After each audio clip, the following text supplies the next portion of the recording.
Hello everyone, আসসালামু আলাইকুম। Welcome back to another new vlog. This is Shimul from Rajshahi. সবার কি অবস্থা, কেমন আছেন? আই হোপ সবাই ভালো আছেন, সুস্থ আছেন। এইটার সাথে কে পরিচিত বলেন তো? আমাদের চাঁপানবাবগঞ্জের একটা ঐতিহ্যবাহী কিন্তু এটা পিঠা, সেটা হচ্ছে ঝাল। তো এটাতে এমন কিছু মসলা থাকে যেটা কিনা ঠান্ডার জন্য খুব বেশি উপকারী।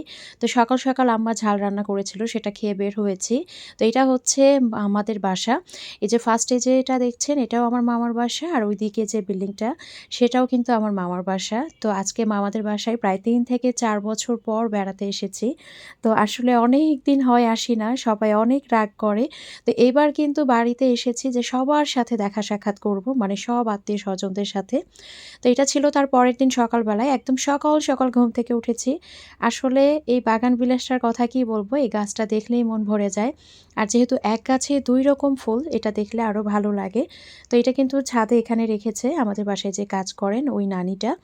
তো আমি হচ্ছে এখন সকাল, সকাল এখানে তুলসী পাতা ছিঁড়ে নিচ্ছি, কারণ আমি তুলসী পাতার চা খাবো।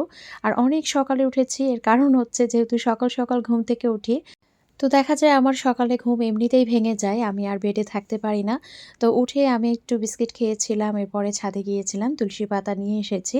এখন আমি এখানে চা বানাচ্ছি। তো আজকে আম্মা ভাপা পিঠা বানাবে। সারিকা বলেছে যে, "নানি ভাপা পিঠা খাবো।" তো ওদের জন্য আম্মা আজকে একটু লেট করে বানাবে। কারণ সারিকা যেহেতু এক্সাম শেষ, ও দেখা যায় ১০টা ১০:৩০ আগে ঘুম থেকে উঠতেই চায় না। তো যেহেতু গেস্ট আসবে, রান্নাবান্নার একটা প্রিপারেশন তো লাগবেই। তো আমি কিন্তু আজকে রান্নাবান্নায় আম্মাকে ফুললি সাপোর্ট করব, মানে হেল্প করব। তো এখানে আমি ডিমটা হচ্ছে সেদ্ধ দিয়ে দিব। আর এখন আমি বেলকনিতে গিয়ে আমার এই চাটা একটু উপভোগ করব।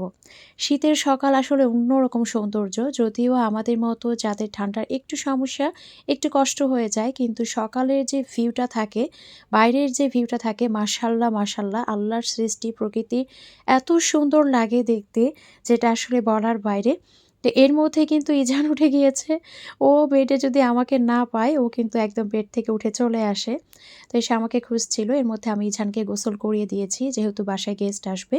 ও আচ্ছা, গেস্ট আসবে মানে হচ্ছে আজকে আমার চাচী আসবে, আমার চাচাতো বোন, ওরা সবাই আসবে।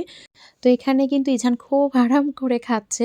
আমি এখানে পুরোটাই ভেঙে দিয়েছি, কারণ অনেক গরম ছিল। তো এখানে ডিমের কোরমা রান্না করা হয়েছিল, গরুর মাংস, বুটের ডাল দিয়ে খাসির মাংস দিয়ে রান্না করা হয়েছিল। এখানে হচ্ছে বেগুন ভাজা করা হয়েছিল আর সালাদ করা হয়েছিল। এরপরে এটা ছিল সন্ধ্যাবেলায়।